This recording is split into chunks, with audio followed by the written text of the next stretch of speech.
All right, we're back for the 2023 PGA Tour season and a little bit of Live Tour coverage here on Prime Sports Golf. Jared Smola joining us from Draft Sharks. Jared, it's good to talk to you again after our draft show. Good to be back. Good to be talking golf. Good to have the first full field event of the season, for me at least, since I've been paying attention again. Well, I mean, it's tough to pay attention in the fall. There's a couple of winter. There's a couple early winter. There's a couple of decent tournaments, but then there's that stretch in November, December that, especially when the European Tour has those couple of good events to end their season, then it's pretty much dead. So yeah, golf and football just work together so perfectly, right? The golf season kind of dies out when football's going. Football ends, and we're back at it with golf. Absolutely, 100% agree.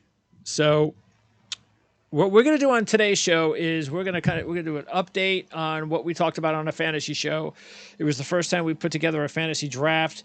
All season long, we're going to own the same players, just like in other fantasy football. You have your own players all season long. Same deal we do with our NASCAR show on this channel.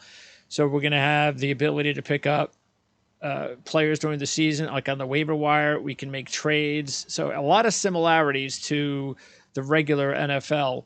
And what we're also fantasy draft. And then what we're also going to do is talk about our new contest that we're entering. What is the prize? 50,000? Think so. That sounds right. Yeah, 50,000 to 50,000. And Jan has a couple of entries. You and I have an entry each. And what we're going to do is, so go ahead and explain the one and done format. Yeah, so one and done, as the name would suggest, you choose one golfer for each tournament. I think it's like 30 tournaments. It's from now till the start of the PGA playoffs, and you get the prize money your golfer wins for that event. But then the catch is you can only use each golfer once for the entire season. So if I use Sung J M this week, I could not use Sung J M the rest of the season. And that's a pretty cool thing. And we're going to get into that since I've never done this before, because I was coming up with, all right, well, how am I going to strategize this? And because you have to have some sort of strategy, of course. Yep. So so let's just get started with that. All right. So a few things that I was thinking about is, first of all, you have to figure out how many events there are, and there's 31. So we have 31 PGA Tour events, meaning that we are going to be using 31 players. So just correct me if I'm wrong, but you also have to go into it, right, thinking that I have to use up about 20 or 25 players. I have to. There's no way I can leave such and such player on the board when the season's over. Yep. So how would you do that yourself? Would you come up with like a top 31, or would you come up with like a top 40? How would you start that off? Yeah, I don't think it's crazy, and I haven't done this yet, but I don't think it's crazy to actually, get a piece of paper out, get a spreadsheet out, write down every tournament, and sort of already right now map out, who you want to use where, and you can obviously adjust that. Greg's done, yeah. This guy's ready. Amex players, I've already done it. But that is a common mistake. People will use too many, I don't want to call them scrubs, but lower end golfers in a field like this, and then they'll get to the end of the season and there's 5 events left, and they still have 8 of the top 15 players in the world they haven't used it, and it's like then you can't use those guys. So don't be afraid to, even early on in the season, use the top end guys. I think more often than not, you can use a top 5 player in almost every tournament. You often don't need to go past the top, 5 or 6 guys. You mean as far as the odds? As far as the odds, yeah. So like this week, I wouldn't use anyone past like 30 to 1 in the odds this week. Yeah. I don't think you need to. No. So and I'll talk more about this particular site that I used, and I'm trying to come up with an affiliate deal with them. So I'm not going to give out their name right now. I'll do that next week. But what we're going to do is come up with a situation, or how I'm using their website. It's a very good website, because what I can do is I can go in there and I can go a couple different things. First is I can go into the tournament and then go 8 years, like 8-year glance. Mm-hmm. And then I can use maybe the top I don't know, 40 or 50 players per average. And then that's how I put my initial list together. But then I can also go in and just type in the name of the player and find out what his best tournaments are right off the bat. And you've got his best tournaments, not just winning, but his scoring average, his percentage in the top 25. Now I'm being able to, okay, now I've got this player I know I can use in one of these 5 tournaments and so forth down the line. And then once you put all of this together, then it's a matter of just kind of, relaxing and then watch your head. Don't get too technical. And then just go, okay, here, now I've got the information in front of me. I don't have to be meticulous, but now that's where the gut instinct comes in. And also, once the first month of the season, once the first couple of months of the season goes on, you don't know how certain players are going to start their season. They can start their season great, hot. They can go cold. And then that's why in this week's, and I haven't decided who I'm picking yet, but I am seriously considering taking Tom Kim this week. Yep. And the reason is because I'm saying a couple of things. One, he's still hot. How do I know he's going to be hot in 3 or 4 months? I got no idea. He's a young player. Maybe he wears out. And so why not ride him while he's hot? Number 2, I mean, the field is pretty weak. So you've got a very good player in a weak field. And again, this is not about always winning. This is about making sure that at the very least, if you don't win, which is, of course, awesome, that you're going to finish in the top 10, top 25 the worst. Yeah, so to that point, making cuts is nice. You want your guy to make the cut. But if you look at how the prize pool is dispersed in these tournaments, it is very top-heavy. So, these one-and-dones often come down to you need to pick 6 or 7 winners usually for the year. And then you need to have, a few other guys finish in the top 3 or 5. Like even a 10th place finish doesn't help you that much because you look at the prize pool and it's, I don't know, 150, 200K versus, $1 million to first or 800,000 to second. So you really do need those top end finishes. Great point on Tom Kim. I mean, he's the favorite this week, and betting odds wise. And I know he's a good player, but how many other tournaments this year is Tom Kim going to be the favorite? That's my worry. Yeah. Yeah. I mean, I've got him. I'm going to pick him in our picks, but that's the thing. We talked about that before. Players that aren't used to being the favored going into an event, how do they handle that? And I think he's the type of player that might be able to handle it. One last point on the one and done I wanted to make is I also think you want to think about too who the most popular picks are going to be, and try to stay away from those guys.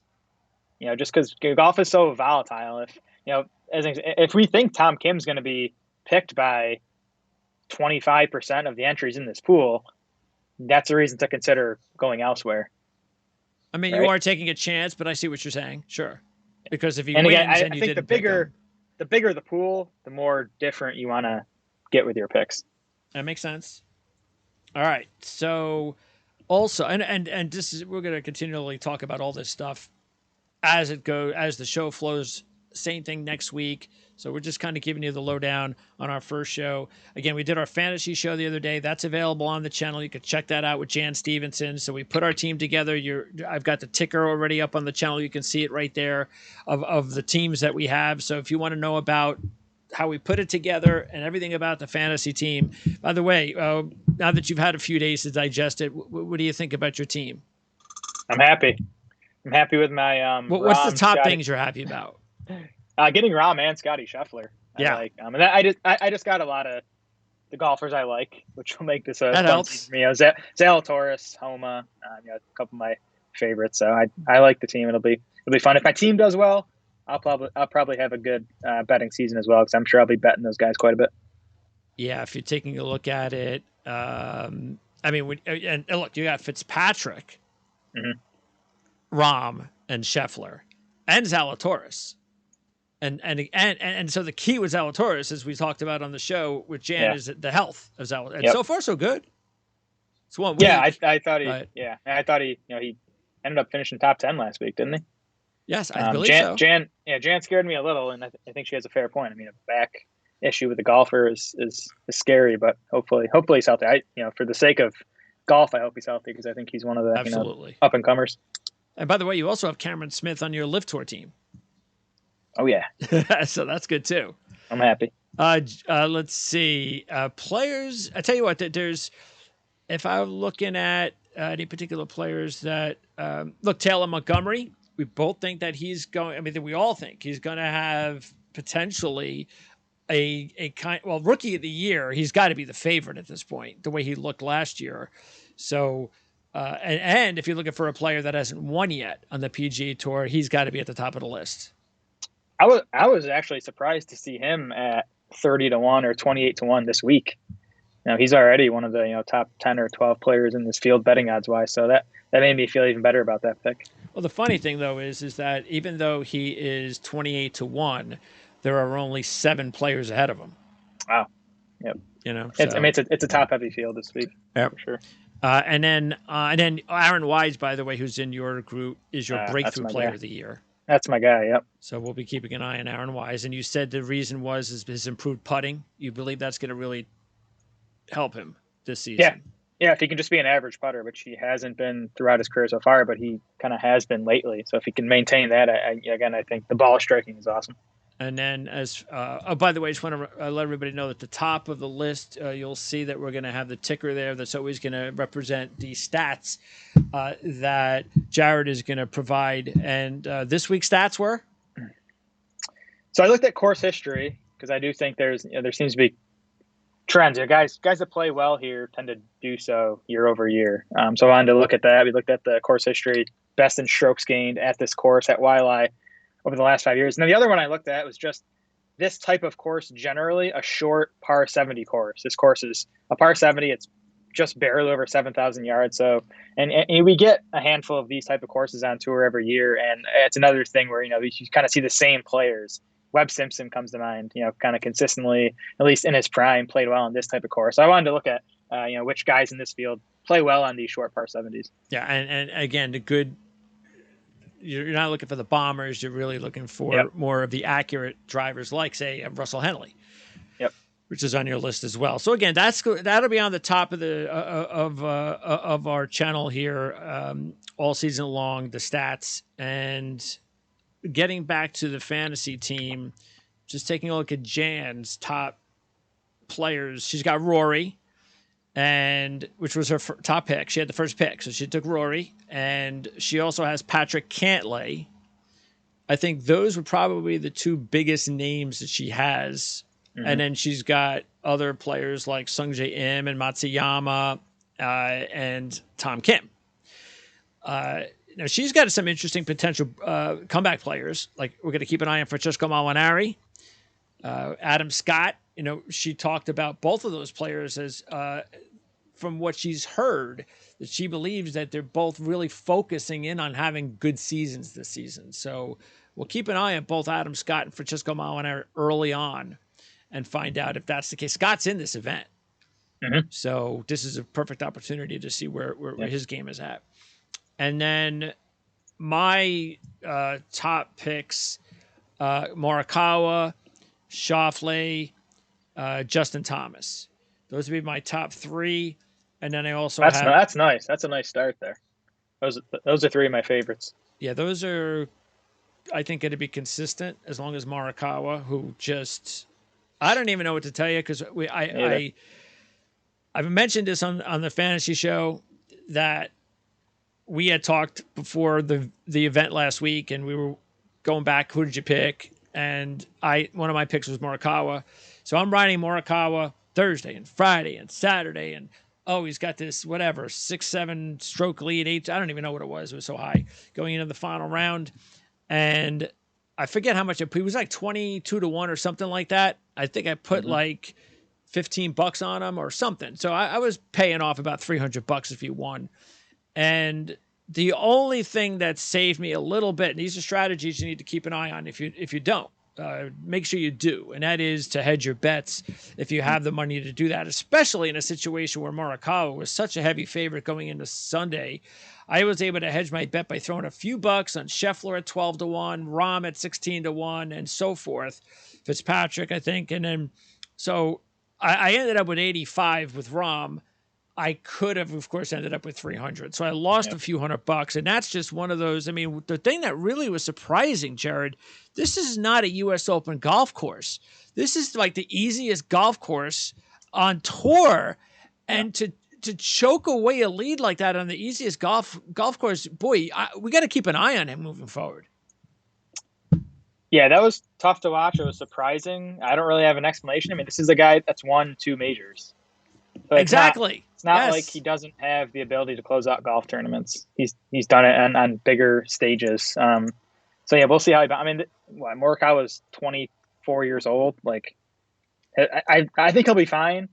If this helps us get Morikawa at 20, 25 to 1 going forward, I'll be happy because he's still a guy I'm going to be investing in. I definitely still believe in him. My breakthrough player is Seamus Power. You have Wise and I have Power going into the top 15 because they're both around the 30s. So these are guys that we're going to predict they're going to go maybe into the top 15 and maybe a big win on the season. And then a couple of guys that I think could have comeback years. I think Jordan Spieth could be a top 10 guy this year. I just think it's getting to a point where if he doesn't, then maybe this is just going to be Jordan Spieth the rest of his career. Maybe he's never going to return to be a top 5 player again. I still think he can do it, but I don't know. So do I. Yeah, so do I. I don't think the wins didn't necessarily come last year, but I think you look at his performances, you look at the numbers, his game kind of bounced back. I think he sort of got his swing back. I don't know what happened for a while there. It seems like he was overthinking it. Spieth's more of a field player, right? Like, he's always been that way. I think that's when he's at his best. I think he's going to have a pretty nice bounce back season. And he had that win that he kind of stole from Cantlay at the RBC Heritage. Yeah. Yep. So he was able to get back into win column. And of course, they also have Cameron Young. So Cameron Young is and Amino Pereira. They've never won on the PGA Tour yet. So your guys. Yeah. So hopefully they'll get a win this year. Tommy Fleetwood. I think that I think he's gonna rebound. He's kind of flatlined the last couple of years. I think he's ready to kind of get back to going where he was a few years ago. And then I got and then Daniel Berger. It's about injuries, so very interested to see how he looks first time out, whenever that is. And then keep an eye on Jason Day and Ricky Fowler, and maybe even Justin Rose. Or do they have another? Well, Fowler is young enough, and maybe even Day. Rose, does he have that 1 year left, or does he have one more major left? If he has a major left, I'm guessing it's going to be the Masters. Yeah, that makes sense to me. Berger is the guy. He might be the most interesting guy on tour for me right now, because I thought he was a borderline top 10 player. Yes.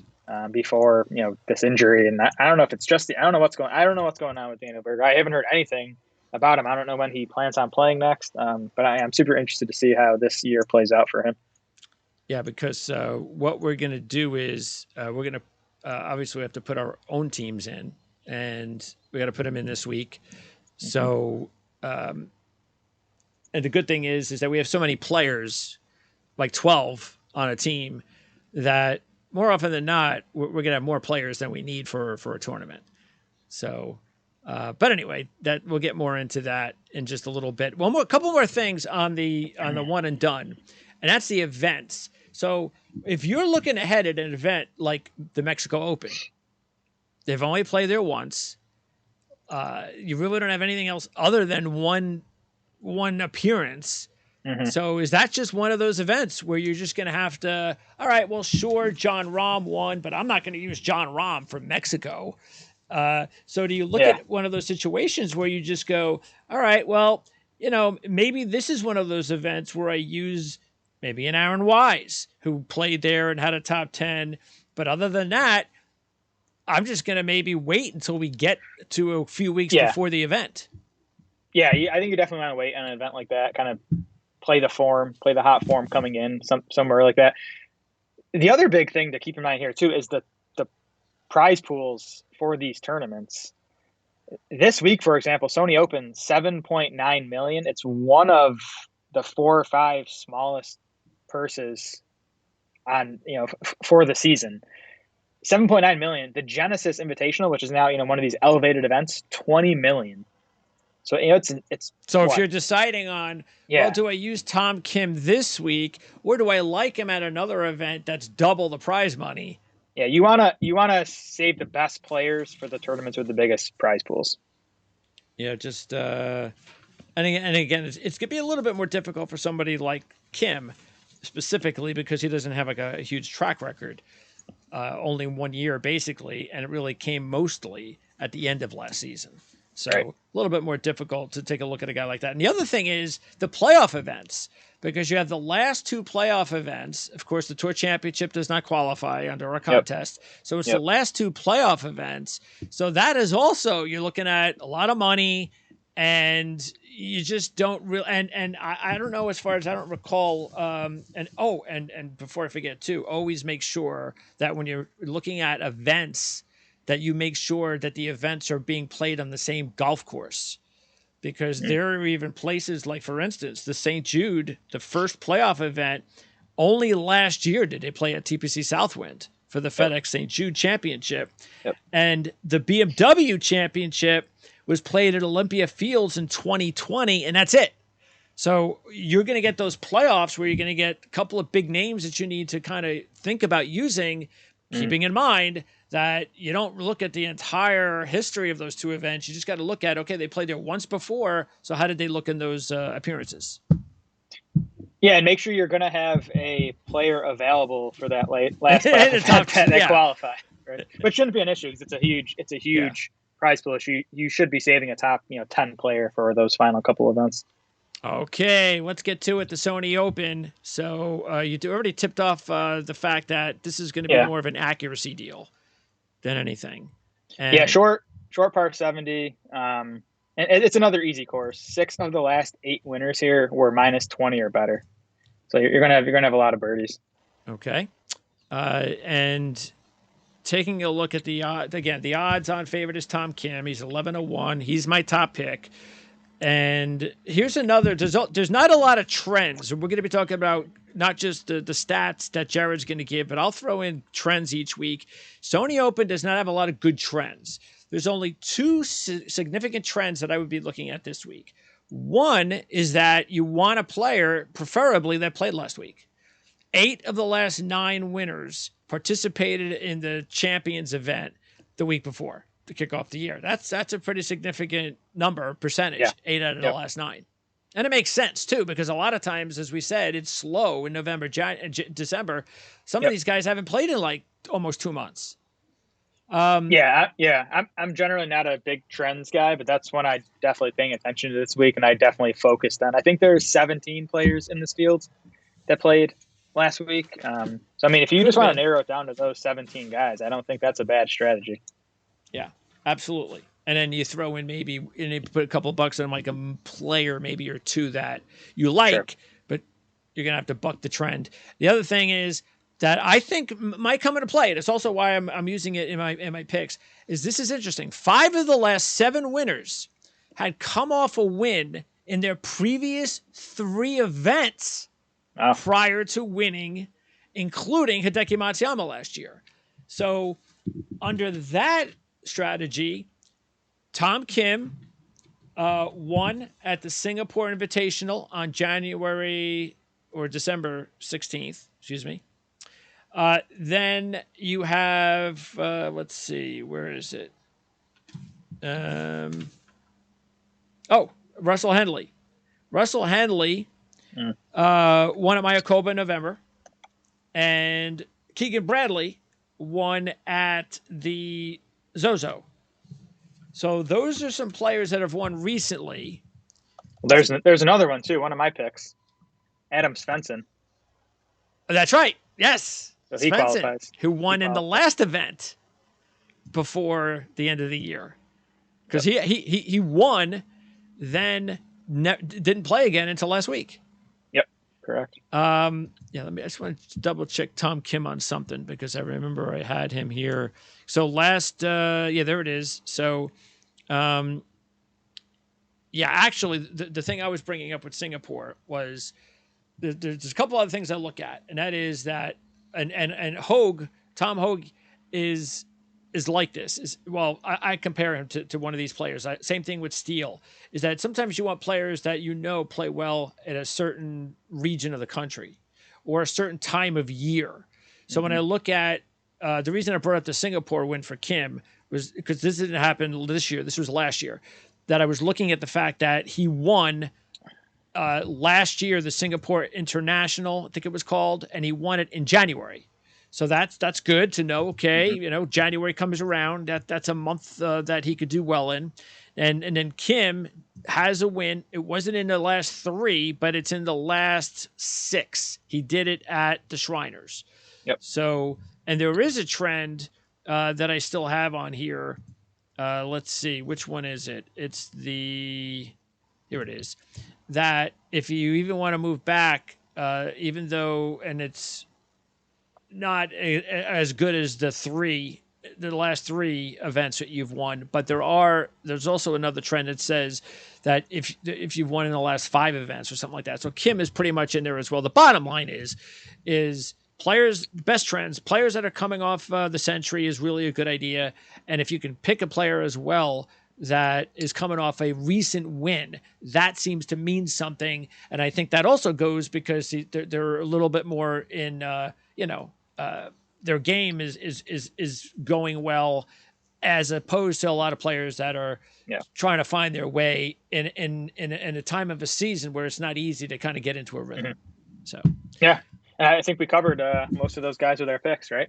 Yeah. So let's see. For instance, like I said, I have Kim as my first pick. You have Connors as your first pick, and 3 of your top 3 are on my board. So Connors, if you look at him, he is in a nice little run. He's got 10 top 30s in his last 11. Just one of those top 5s.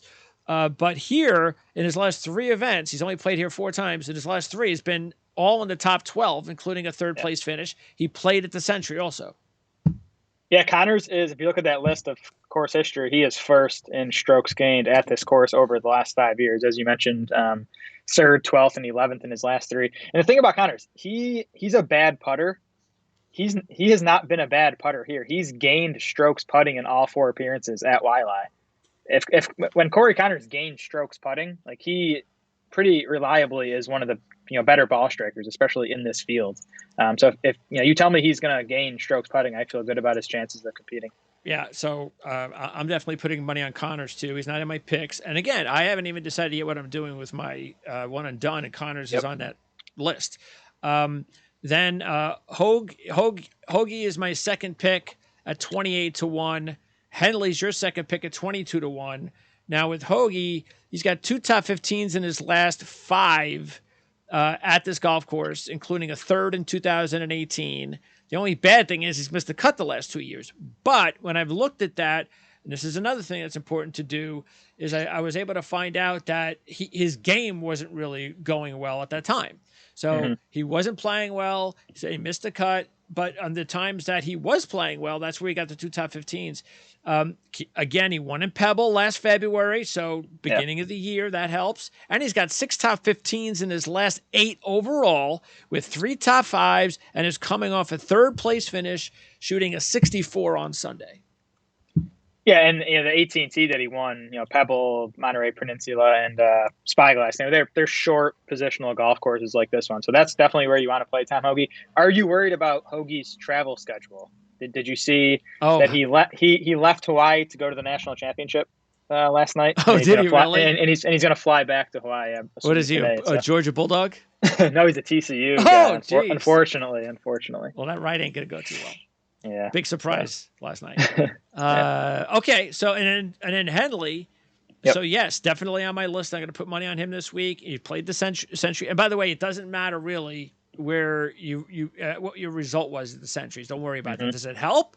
Yeah, Hoagie 3rd, Kim 5th. Yes, it doesn't hurt you like Henley, who is 30th. Don't worry about that. He won the Mayakoba in November, so that checks the box. 4 top 15s in 10 appearances at this event. Runner-up last year, and it's interesting, he's the last player to win here in his maiden appearance.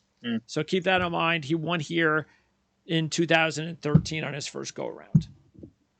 Yeah, lost to Hideki in that playoff here last year. Henley had a multi-stroke lead on the back 9 and kind of didn't choke it away as much as Hideki kind of took it. But yeah, Henley has a good history here. He is also, we talked about those short par 70s. He's first in strokes gained at those courses. So this is the type of course you want to play Russell Henley at. And he is an awesome iron player, awesome on approach. He actually leads this field in strokes gained approach over the last 2 years. So he's another guy where, he's going to have birdie chances. It's just, are the putts going to drop for him? All right, so again, Kim 11-1, Hoagie 28-1, Connors 25, Henley 22.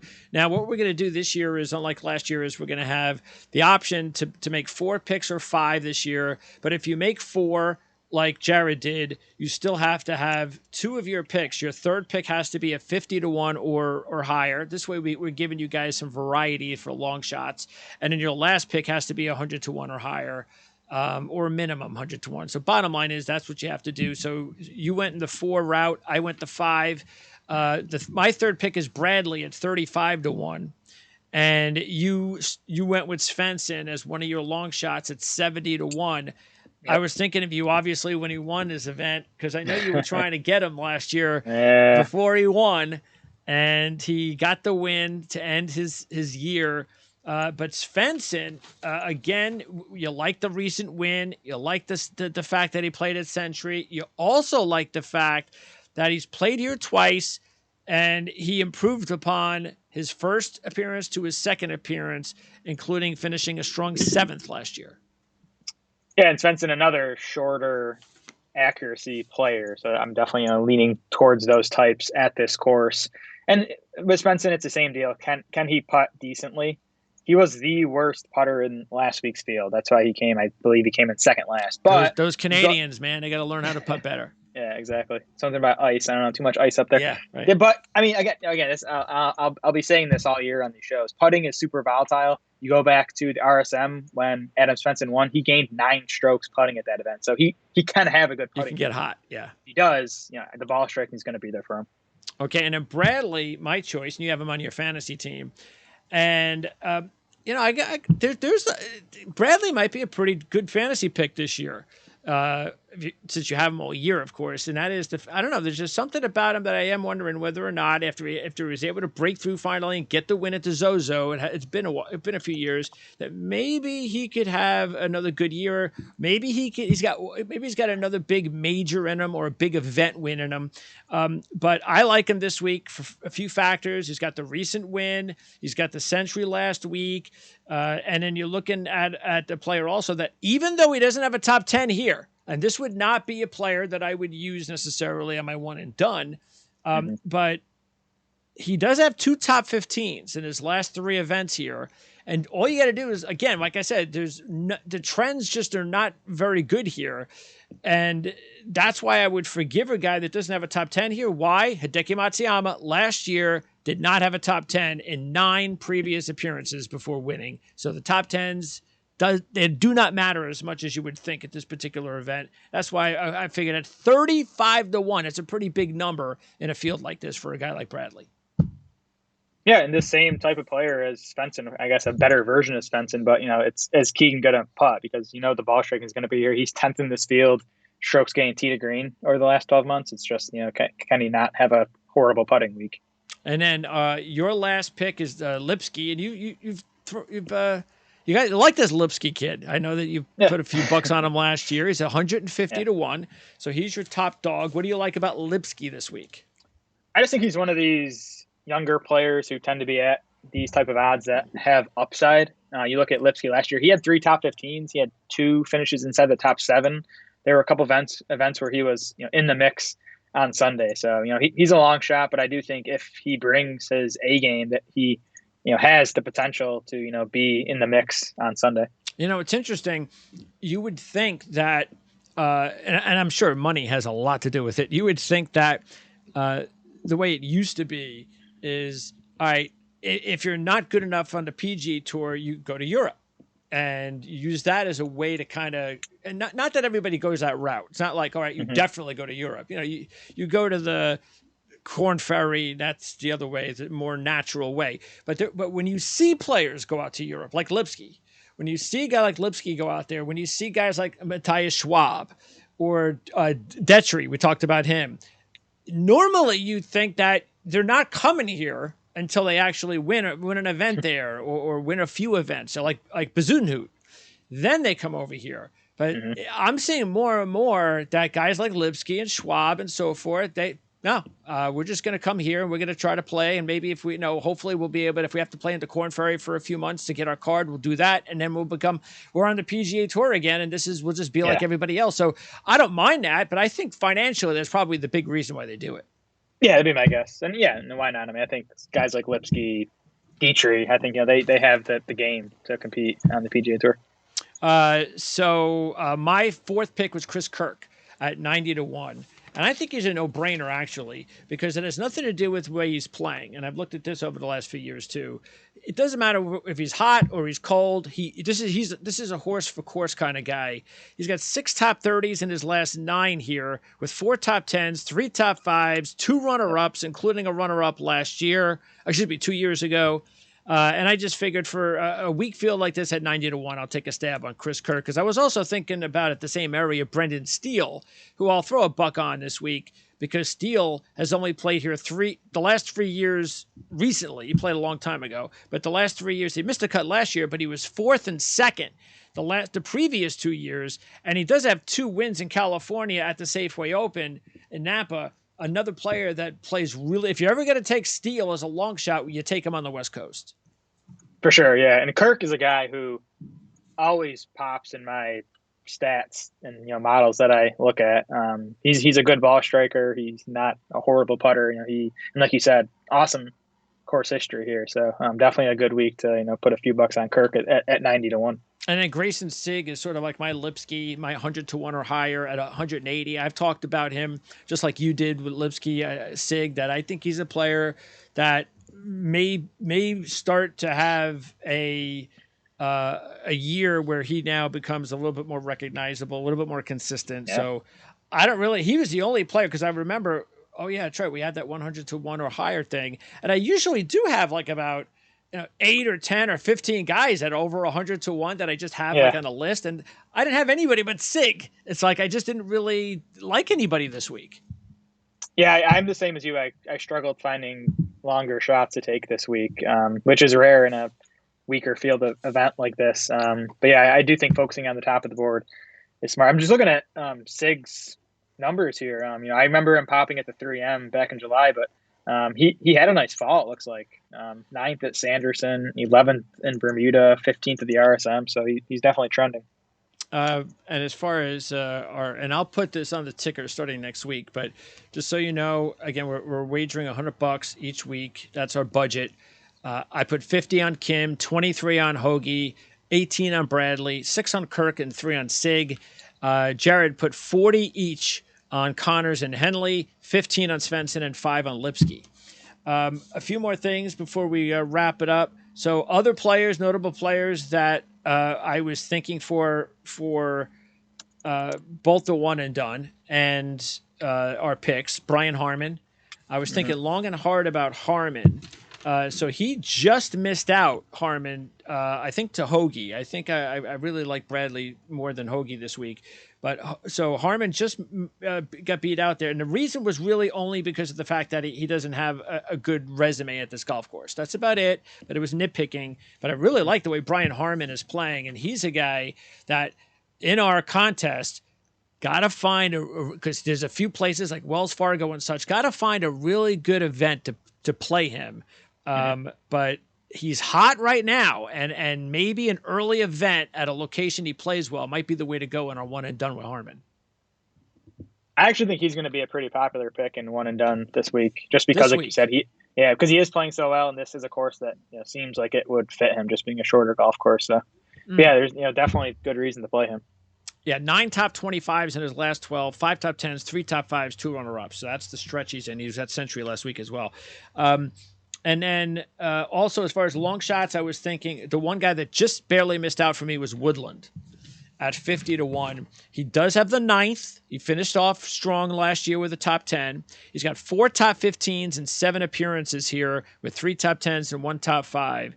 And we talked about it on the fantasy show that it was such a bad year for him that you would think maybe, is it possible with the combination of coming off a top 10, he plays this golf course well, if he's serious about having a really good season, maybe he gets off to a good start. And he is 50-1. It's a big number. Yeah, and you don't think of Woodland as a short course type of player, but you look at a lot of his wins. The U.S. Open it was, right, at Pebble Beach. I Pebble mean, that's a Beach. short course. Yeah. He tends to play well through short courses when he can club down, so I don't mind that call. The other guy I looked at was Billy Horschel. I think he was 30-1 last I looked, which just seems like a pretty good number on him. Now he was bad last week at the Century, and he He's doesn't always have a bad great. Yeah, he's That's true. terrible That's there. true. Yeah. You're right. He doesn't have the best course history here either. Missed cut, 54th, 68th, 7th, 36th. He must just like Hawaii. Yeah, yeah, just hanging out in Hawaii. Nothing wrong with Yeah. that. So I considered Horschel, but didn't end up betting him. And then the other guy that I think is ready after a full year on tour, I made money off of him in Europe, is Bazoo Newt. I think maybe 17th last year in his first appearance. So I want to see if he can get off to a good start. He played well towards the end of the year last year over in Europe. So we'll see if he can get off to a good start again here on the PGA Tour. And notable names that are in this field that we did not take. We got Sungjae Im, 14-1. Jordan Spieth is 14-1. Matsuyama is 18-1. You mentioned Montgomery at 28-1. McNeely is 35-1. So yeah, we did not touch Im or Spieth. Spieth doesn't necessarily have a great history here, and I don't know. This is definitely, especially for one and done, you're not thinking about this week with Spieth. And Sungjae Im has actually gotten progressively worse here every year he's played here. So why'd you stay away from any of those players, including the defending champ? Yes, Sungjae is the guy I'd really like to bet. I actually bet him last week, so I was following him closely, and he especially the first few rounds could not make a putt. He actually lost strokes putting last week for the first time in 8 events. Yeah. But the ball striking was good. I think this course suits him fine. So I really like Sungjae this week. I can't quite get to him at 14-1. Also, Kitayama, 55-1. If he wins, he will be the first player since Patton Kizzire to miss the cut in his first appearance the year before and then win the next year. So Kizzire actually has a pretty good record here, including the win. Katayama's got a runner-up recently at the CJ Cup, and we also think maybe he's a guy that could break his maiden this year. And then the last guy to mention is Webb Simpson, because if you're looking for consistency, well, Webb Simpson has never missed a cut. He's 12 for 12 in making cuts here. He's got 4 top 10s in 12, 3 top 5s in his last 4, but, and this is the key, even though he has 7 top 20s in his last 8 as well, he was 61st last year. Yeah. And we know what happened to him last year. He completely fell apart. So, that's, but if he did not fall apart last year, he would have been one of the probably 5 top favorites in the event this week. Yeah, and just looking at his numbers from the fall and even the late summer, nothing. To be encouraged by. So I'm gonna have to see it from Webb before considering him as a bet. All right, and then just wrapping it up, which maybe that's what we'll do is wrap it up at the one and dones. So again, I'm looking at Kim, Henley, Connors, those 3. Bradley, I'm going to wait on.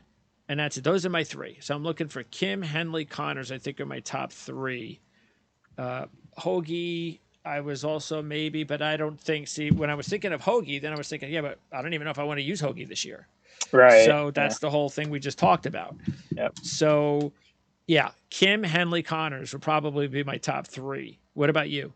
So I'm looking at Henley and Connors, and then the third guy I'm considering is Sungjae Im. You are okay. So why Im not in your picks, but one and done? Yeah, because again, he fits the trend of he played last week, and again, I think he played well last week.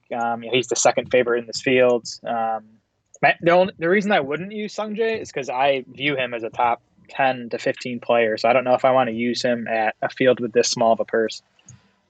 Yeah, if you think that he's gonna, because 19th in the world last year was really, what is that? I think that was, I don't know, has he had, let me take a look at his rankings. Yeah, that was the best he ever finished. No, 18th. Yeah.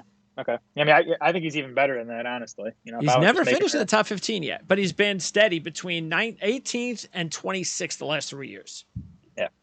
So to me, you think you could be a top 10? I do. Yeah, I think I threw him out as a guy who could win a major on our show last week. Yeah, but to me, the guys like Henley and Connors fit better because they're good players, but they're not that top tier, which I kind of think is what you want to go with for one and done this week. Yeah, the only thing that stinks about the names on these players, like Tom Kim and Sung Jae Im, is that it's a lot harder to find their information when you have to put their names in. All right. But anyway, what I was going to do is just take a look at the easy way of how he's done. He's done really well at the Farmers Insurance. Who's that? Sungjae? Sungjae. Yeah. You're gonna have to share. You're gonna have to share that website with me. Are you holding out on me? Yeah. Bay Hill. Yeah. Sungjae does well in the Florida swing. I think. So those are two. Did he win Honda one of those years? Maybe. He's a good Florida swing guy. Yeah, he did win Honda in 2020. So yeah, those are actually, just taking a look at it. Those are the only two that I have his name with that I have, because not only do I put their names, but if I think that they've done really well, I'll put a check mark. Oh, the other one is the 3M Open. So I've got 3 check mark events for him: the 3M Open, the Farmers Insurance, and the Bay Hill. So I'll probably end up saving him for one of those. Yeah, but so that's the thing. I mean, I know you're making sense with me with Tom Kim. The question I'm going to have to make myself is do I believe that he's going to have another really good year? And if he has another really good year, then taking him this week is probably not the way to go. Maybe Henley, because he is playing well, and it's probably more likely that you could see Henley. Why don't you just take him before he kind of cools off a little bit? Yeah, same deal with Brian Harman, I think, right? Yeah, you kind of catch lightning in a bottle with someone like that who's just playing so well. But again, I think Harman's going to be a popular pick. Henley probably will too. And Connors, the only thing with Connors is just the fact that I wouldn't look at necessarily. It's so, because he doesn't, even though he's consistent. This was just proof right here. Out of the 10 top 30s in his last 11, just 1 top 5. Yeah. And he's only had 1 career win. I forget where that was, but anyway. Valero. Yeah, Valero. Those are the ones we'll have to keep an eye on. Okay, so next week, what do we have next week? Amex. That's right, the American Express. And just taking an early look at some of the players I have here that have played well. I have check marks with Cantlay and Harman. And as far as sleepers, I have check marks with Adam Hadwin and Francesco Molinari. Oh. Cam Davis has also had a pretty decent run here. And then other players who apparently have had good runs here include Rahm, Zalatoris, M, Power, and Bradley. So those are just some guys, notable names that, now again, whether they play next week, I have no idea. You know. Yeah, don't tempt me with Cam Davis. It doesn't take a lot for me to bet Cam Davis. Maybe next week then. Yeah, no, Cam Davis is not a guy that we'll be using on one and done unless he starts playing a lot better, right? He's got to start being a little more consistent. He might. He's got it in him. Could be a breakthrough year. All right, Jared, appreciate it. We'll talk again next Tuesday and every Tuesday. Jan will join us for the big events. And who knows, maybe more. We've got a lot of stuff we're working on behind the scenes and we really relish your comments and suggestions. You have anything else, questions regarding the event you're thinking about, picks here and there, choice between this player and that player, let us know, and we'll help you along with that any way we can. And if you enjoy the show, please, of course, subscribe to the channel, like the video. That's always important, and share it with your friends. Jared, we'll talk to you again next week. Appreciate it. Good to be back, Greg. Good luck this week. Can't wait. Thursday, even though it really started a little bit last week, but we got the bad loss out of our way. Yeah, really. Now it's off to the real. Now it's off to the Sony.